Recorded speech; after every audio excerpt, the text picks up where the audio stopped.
दोस्तों आज हम सेमी पेरीमीटर निकालना सीखेंगे। क्वेश्चन है हमारा, अगर किसी त्रिभुज की तीन साइडों की लंबाई 8 सेंटीमीटर, 6 सेंटीमीटर और 4 सेंटीमीटर हो तो इसका सेमी पेरीमीटर क्या होगा। देखिए सेमी पेरीमीटर निकालने का एक फॉर्मूला होता है, S is equal to A plus B plus C बटे में 2। एस का मीन्स हो गया सेमी पेरीमीटर, ए का मीन्स हो गया पहली भुजा, बी का मीन्स हो गया दूसरी भुजा, सी का मीन्स हो गया तीसरी भुजा। तो पहली भुजा कितनी होगी हमारी 8, दूसरी भुजा कितनी होगी 6, तीसरी भुजा कितनी होगी हमारी 4। अब बटे में 2, तो 8 और 6 14, 14 और 4 18, 18 बटे में 2। अब 2 से कट जाएगा, ये 2 एकम 2, 2 नीम 18, तो 9 हमारा आंसर आ गया। दोस्तों क्वेश्चन सोल्व करेंगे। क्वेश्चन है, अगर किसी त्रिभुज की तीन साइडों की लंबाई 10 सेंटीमीटर, 9 सेंटीमीटर और 5 सेंटीमीटर हो तो इसका सेमी पेरीमीटर क्या होगा। तो इसके लिए क्या करेंगे हम, हमारे पास एक फॉर्मूला होता है, S is equal to A plus B plus C upon में 2। एस का मीन्स होता है सेमी पेरीमीटर, ए का मीन्स होता है पहली भुजा, बी का मीन्स होता है दूसरी भुजा, सी का मीन्स होता है तीसरी भुजा। तो पहली भुजा कितनी होगी 10 और दूसरी भुजा होगी हमारी 9 और तीसरी भुजा होगी हमारी 5 बटे में 2। तो 10 और 9 19, 19 और 5 24, 24 के बटे में 24 के बटे में 2। तो 24 को 2 से काटेंगे, 2 एकम 2, 2 एकम 2, 2 दूनी 4, तो 12। तो हमारा आंसर आ जाएगा 12। दोस्तों आज हम अर्ध परिमाप निकालना सीखेंगे, यानी कि सेमी पेरीमीटर निकालना सीखेंगे। क्वेश्चन है हमारे पास, अगर किसी त्रिभुज की तीन साइडों की लंबाई 5 सेंटीमीटर, 4 सेंटीमीटर और 3 सेंटीमीटर हो तो इसका सेमी पेरीमीटर क्या होगा। तो इसके लिए हमारे पास एक फॉर्मूला होता है, semi perimeter is equal to, semi perimeter means अर्ध परिमाप, A plus B plus C बटे में 2। तो पहली साइड होगी हमारी 5 सेंटीमीटर, 5, दूसरी 4 और तीसरी 3 बटे में 2। तो 5 और 4 9, 9 और 3 12, 12 बटे में 2। अब काट देते हैं, 2 एकम 2, 2 6 12, तो हमारा आंसर आ गया 6। तो 6 हमारा करेक्ट आंसर होगा। दोस्तों आज हम अर्ध परिमाप सीखेंगे त्रिभुज का, कि त्रिभुज का अर्ध परिमाप कैसे निकालते हैं। क्वेश्चन है हमारे पास, त्रिभुज की तीन साइडों की लंबाई 15 सेंटीमीटर, 8 सेंटीमीटर और 7 सेंटीमीटर है। तो इसके लिए हमारे पास फॉर्मूला होता है, semi perimeter is equal to A plus B plus C अब बटे में 2। तो ए क्या होगी, पहली साइड क्या होगी 15, बी दूसरी साइड होगी हमारी 8, सी तीसरी साइड होगी हमारी 7, अब बटे में 2। तो 15 और 8 23, 23 और 7 30, 30 बटे में 2। अब दोस्तों हम 30 की 2 से भाग करते हैं, तो 2 एकम 2, 2 एकम 2 बचा 1, 10 हो गया, 2 पंजे 10। तो इसका जो अर्ध परिमाप हो गया वो आया 15। दोस्तों क्वेश्चन है हमारे पास, अगर किसी त्रिभुज की तीन साइडों की लंबाई 6 सेंटीमीटर, 10 सेंटीमीटर और 4 सेंटीमीटर हो तो इसका सेमी पेरीमीटर क्या होगा। सेमी पेरीमीटर जो दोस्तों होता है हमारा, वो होता है परिमाप का आधा। तो इसका फॉर्मूला होता है सेमी पेरीमीटर का, S is equal to A plus B plus C बटे में 2। ए क्या होता है पहली भुजा, बी क्या होती है दूसरी भुजा और सी होती है तीसरी भुजा, और बटे में 2। तो पहली भुजा होगी 6, दूसरी भुजा होगी बी यानी कि 10 और सी तीसरी भुजा होगी 4 और बटे में 2। तीनों को हम जोड़ेंगे, तीनों को जोड़ेंगे तो 10 और 6 16, 16 और 4 20, 20 बटे में 2। तो 20 बटे में 2 हमने लिखा, दोनों को काट दिया हमने, तो हमारा आया 10। तो 10 हमारा आ जाएगा सेमी पेरीमीटर। दोस्तों क्वेश्चन है हमारा, त्रिभुज का अर्ध परिमाप ज्ञात करो। देखिए त्रिभुज की तीनों साइड दे रखी है हमारे पास, त्रिभुज की तीनों साइडों की लंबाई 6 सेंटीमीटर, 10 सेंटीमीटर और 4 सेंटीमीटर है। अर्ध परिमाप निकालने का हमारे पास एक फॉर्मूला होता है, एस इजिकल टू यानी semi perimeter is equal to A plus B plus C बटे में 2। तो ए होगी पहली भुजा होगी 6, बी होगी दूसरी भुजा होगी 10 और तीसरी भुजा यानी कि सी होगी 4 बटे में 2। अब हम इनका टोटल करते हैं, 10 और 6 16, 16 और 4 20, 20 के अगर हम 2 से भाग कर देते हैं तो हमारा आता है 10। तो हमारा अर्ध परिमाप आ गया 10। दोस्तों आज हम आयत का परिमाप निकालेंगे, जिसकी लंबाई 4 मीटर है, चौड़ाई 3 मीटर है। तो आयत का परिमाप का एक फॉर्मूला होता है, आयत का परिमाप इजिकल टू 2 बार एल प्लस बी। तो 2 बार एल, एल कितना है हमारा लंबाई हमारी है 4 मीटर और बी क्या है चौड़ाई यानी कि 3 मीटर। अब हम इन्हें सोल्व करते हैं, 4 और 3 7, तो यानी 2 गुना 7, इन दोनों को जोड़ देंगे 7 आ गया, 2 आ गया, कोई चिन्ह नहीं होता, गुणा का चिन्ह होता है, तो 2 गुना 7 यानी कि 7 दूनी 14, 14 मीटर जो है वो हमारा परिमाप आ गया आयत का। दोस्तों हम आयत का क्षेत्रफल निकालेंगे यानी कि एरिया निकालेंगे, जब हमारे पास लंबाई 35 मीटर दे रखी है और चौड़ाई जो है 17 मीटर दे रखी है। तो हमारे पास एक फॉर्मूला होता है, area of rectangle. Area of rectangle होता है लेंथ इंटू ब्रेथ। देखिए लेंथ हमारी है 35 मीटर और ब्रेथ हमारी है 17 मीटर। अगर हम इन दोनों की गुणा कर देते हैं तो हमारा एरिया आता है कैसे, 17 पंजे 85, 85 का 5 हासिल लगा 8, 17 किया 51, 51 और 8 59, 595 मीटर। तो 595 मीटर एरिया निकल कर आएगा रेक्टेंगल का। दोस्तों रेक्टेंगल का एरिया निकालना है हमें, जिसमें कि लेंथ 70 मीटर दी हुई है, ब्रेथ 60 मीटर दी हुई है। तो एरिया ऑफ रेक्टेंगल का एक फॉर्मूला होता है, area of rectangle is equal to length into breadth. अब यहाँ पे हमारी जो लेंथ दे रखी है वो 70 मीटर दे रखी है और ब्रेथ हमारी 60 मीटर दे रखी है। तो 7 6 42 और 2 जीरो की 2 जीरो, तो यानी कि 4200 मीटर हमारा रेक्टेंगल का एरिया आ गया। दोस्तों आयत का क्षेत्रफल निकालना है जिसमें कि लंबाई हमें दी हुई है, चौड़ाई हमें दी हुई है। तो एरिया ऑफ रेक्टेंगल क्या होता है? Area of rectangle, area of rectangle होता है लेंथ इंटू ब्रेथ। तो लेंथ हमारी है 25 मीटर और ब्रेथ हमारी 20 मीटर। तो 25 दूनी 50 यानी कि 500 और एक जीरो लगा दी, 500 मीटर हमारा ये आंसर आ गया। गाइस आज हम एरिया निकालेंगे रेक्टेंगल का। तो रेक्टेंगल का एरिया क्या होता है? रेक्टेंगल रेक्टेंगल एरिया का एक फॉर्मूला होता है एल इंटू बी। तो दोस्तों एल लेंथ होगी हमारी 14 मीटर और ब्रेथ होगी हमारी 12 मीटर। 14 की 12 से गुना करते हैं तो 12 चौक 48, 48 का 8, हासिल लगा 4, 12 कम 12, 12 4 16। तो 168 मीटर जो है हमारा रेक्टेंगल का एरिया आ गया। दोस्तों पेरीमीटर निकालना है हमें रेक्टेंगल का। तो लेंथ हमारे पास 50 मीटर दे रखी है, ब्रेथ 40 मीटर दे रखी है। अब पेरीमीटर निकालने का एक फॉर्मूला होता है perimeter of rectangle. Perimeter of rectangle होता है हमारे पास 2 बाहर एल प्लस बी। तो ये फॉर्मूला होता है। अब फॉर्मूला फिट करते हैं, 2 बार एल कितना है हमारे पास? एल मीन्स हो गया लेंथ, लेंथ हमारी 50 मीटर और ब्रेथ हमारी 40 मीटर। अब हम सोल्व करते हैं, 2 गुणा और 50 और 40 90 हो गए। तो 90 की 2 में गुणा करते हैं तो 180। तो 180 मीटर जो होगी हमारी वो आ गया हमारा पेरीमीटर। दोस्तों एक और क्वेश्चन है हमारे पास, पेरीमीटर ऑफ रेक्टेंगल, यानी रेक्टेंगल का पेरीमीटर ज्ञात करो जिसकी लंबाई 90 मीटर है, चौड़ाई जो है 40 मीटर है। देखिए पेरीमीटर ऑफ रेक्टेंगल का एक फॉर्मूला होता है perimeter of rectangle. Perimeter of rectangle का एक फॉर्मूला होता है 2 बार एल प्लस बी। अब 2 बार एल, एल क्या हो गया हमारे पास? 90 मीटर और बी ब्रेथ कितनी होगी हमारी? 40 मीटर। अब क्या करेंगे हम? 2 को ऐसे रखेंगे तो यहाँ मल्टीप्लाई का साइन लगा देंगे, इन दोनों को जोड़ देंगे, इन दोनों को जोड़ देंगे तो 130 आ गया। 130 के अगर हम 2 से मल्टीप्लाई कर देंगे तो हमारा आ गया 260। तो 260 मीटर ये हमारा पेरीमीटर आ गया। दोस्तों क्वेश्चन है रेक्टेंगल का हमें एरिया निकालना है। लेंथ हमें 25 मीटर दे रखी है, ब्रेथ हमें 15 मीटर दे रखी है। अब हमें एरिया निकालना है। तो एरिया ऑफ रेक्टेंगल का एक फॉर्मूला होता है area of rectangle. Area of rectangle होता है लेंथ इंटू ब्रेथ, यानी लेंथ की अगर हम मल्टीप्लाई ब्रेथ से कर देंगे तो हमारा एरिया आ जाएगा। तो लेंथ हमारी 25 है और ब्रेथ हमारी 15 है। अगर हम 25 की 15 से गुणा करते हैं तो हमारा एरिया आ जाएगा।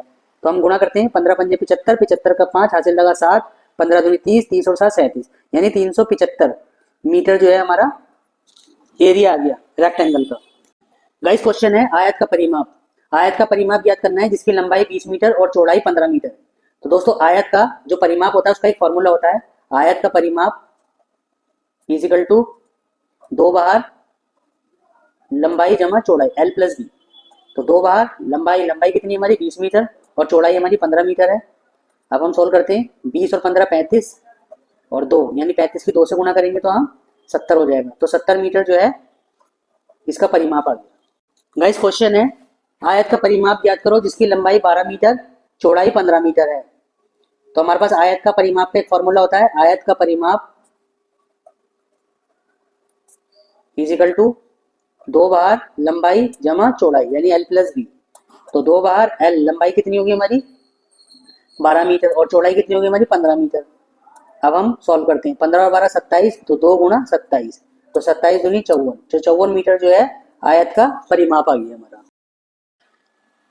दोस्तों आज हम रेक्टेंगल का पेरीमीटर निकालेंगे। लेंथ हमें दे रखी है 25 मीटर, ब्रेथ दे रखी है हमें 30 मीटर। अब हमें पेरीमीटर निकालना है।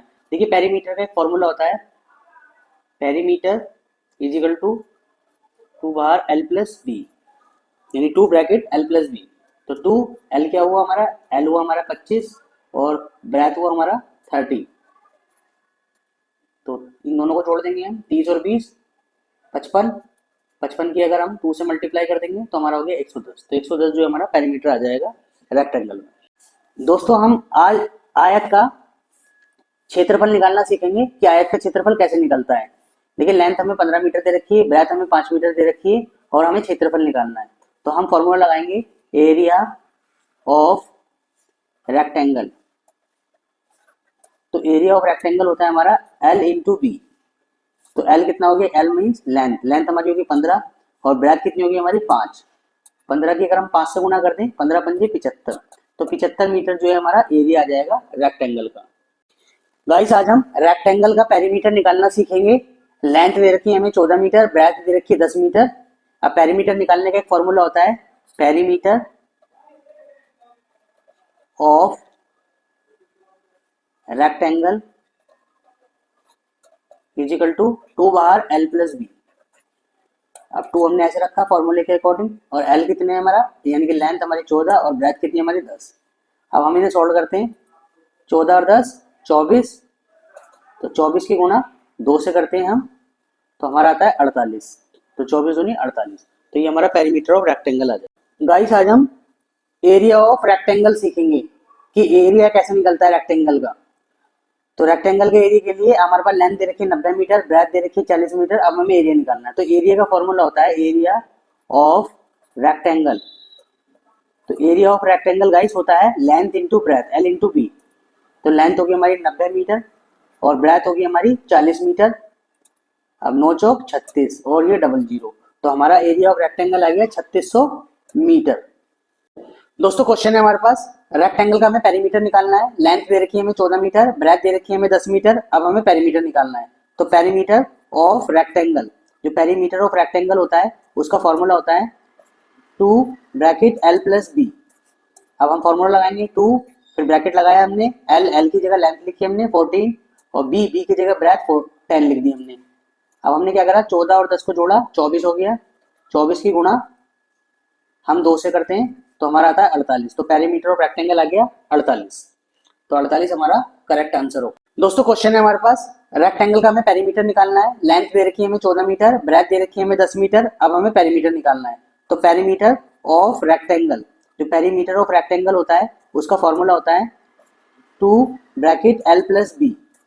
अब हम फॉर्मूला लगाएंगे 2, फिर ब्रैकेट लगाया हमने, एल की जगह लेंथ लिखी हमने 14 और बी की जगह ब्रेथ 10 लिख दी हमने। अब हमने क्या करा, 14 और 10 को जोड़ा 24 हो गया, 24 की गुणा हम 2 से करते हैं, तो हमारा आता है 48। तो पेरीमीटर ऑफ रेक्टेंगल आ गया 48, तो 48 हमारा करेक्ट आंसर होगा। गाइस आज हम 24 के फैक्टर निकालना सीखेंगे। कैसे, 24 को हम ऐसे लिख देंगे। अब हम कोई संख्या सोचते हैं जिससे ये कट जाए। हम सोचते हैं संख्या 2, तो 2 से कट जाएगा, 2 एकम 2, 2 दूनी 4। अब फिर कोई और संख्या सोचते हैं, फिर 2 सोचते हैं, तो 2 से ही कट जाएगा, 2 6 12। फिर 6 आता है, फिर ये 6 भी 2 से जा रहा है, तो 2 3 6। फिर 3 आ रहा है, 3 कौन से पाले से जाएगा, 3 के पाले से आएगा, तो 3 एकम 3। तो 24 के फैक्टर हो गए हमारे पास 2 गुणा 2 गुणा 2 गुणा 3। अगर हम इनकी गुणा करते हैं तो 3 दूनी 6, 6 दूनी 12, 12 दूनी 24, तो 24 आता है। तो इस तरीके से 24 के फैक्टर होते हैं। दोस्तों आज हम 50 के फैक्टर करना सीखेंगे कि 50 के फैक्टर किस तरीके से होते हैं। तो 50 को हम इस तरीके से लिख देंगे। अब एक संख्या सोचेंगे जिसमें इसका भाग चले जाए। तो हम सोचते हैं संख्या 2, तो 2 दूनी 4, बचता है इसमें से 1, तो ये मिला के हो जाता है 10, तो 2 पंजे 10। अब कोई और संख्या सोचते हैं हम, 2 से तो जाएगा नहीं है, 3 से भी नहीं जाएगा, क्योंकि 3 के पाड़े में भी 25 नहीं आता, 2 के पाड़े में भी 25 नहीं आता। अब हम सोचते हैं संख्या 5, 5 के पाड़े में 25 से आता है, 5 पंजे 25। अब हम फिर कोई संख्या सोचते हैं, यहाँ पे 5 है, तो 5 5 से जाएगा, 5 एकम 5, तो 50 के फैक्टर हो गए 50 इजिकल टू 2 गुणा 5 गुणा 5। अगर हम इन फैक्टरों की मल्टीप्लाई करेंगे तो ये 50 के इक्वल होगा। कैसे, 2 पंजे 10, 10 पंजे 50। तो इस तरीके से 50 के फैक्टर होंगे 2 गुणा 5 गुणा। दोस्तों क्वेश्चन है 63 के गुणनखंड निकालने हैं हमें। तो क्या करेंगे हम, 63 को ऐसे लिखेंगे, हम कोई संख्या सोचेंगे जिससे ये 63 कट जाए। हमारी सबसे छोटी संख्या होती है 2, 2 से ही कटेगा नहीं, 3 होती, 2 से बड़ी होती है 3, तो हम 3 से काटेंगे, 3 दूनी 6, 3 एकम 3। अब 21 आ गया। अब 21 किसके पाले में आता है, 3 के पाले में, 3 सत्ते 21। अब किससे कटेगा ये, 7 से, 7 एकम 7। तो 63 के जो हमारे फैक्टर हो गए वो हो गए 3 गुणा 3 गुणा 7। अगर हम इन तीनों की मल्टीप्लाई करते हैं तो वो 63 के इक्वल आते हैं। तो इस तरीके से 63 के फैक्टर हो।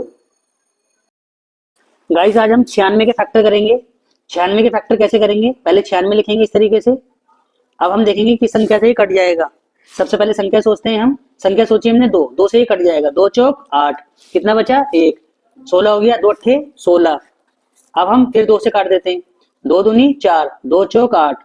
फिर ये 2 से जा रहा है, तो 2 एकम 2, 2 दूनी 4। फिर 2 से जाता है, 2 छीक 12। फिर 2 से जा रहा है, 2 तिया 6। अब ये जाएगा 3 से, तो 3 एकम 3। तो इसके फैक्टर आ गए 96 के। 2 कितनी बार है, 1 2 3 4 5, 5 बार 2, 1 2 3 4 5, 5 बार 2 लिखने के बाद, और 3 कितनी बार है, 1 बार। अगर हम इनकी गुणा करते हैं तो 96 आएगा। कैसे? 3 दूनी 6, 6 दूनी 12, 12 दूनी 24, 24 दूनी 48, 48 दूनी 96। तो इस तरीके से 96 के फैक्टर हो जाते हैं। गाइस क्वेश्चन है गुणनखंड ज्ञात करो 100। अब 100 के हमें गुणनखंड ज्ञात करने हैं, तो इसके लिए हम क्या करेंगे? फैक्टर करेंगे। कैसे?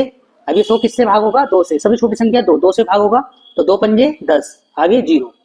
फिर ये 50 आ गया, अब 2 से कट जाएगा, 2 दूनी 4, बचा 1, 10 हो गया, 2 पंजे 10।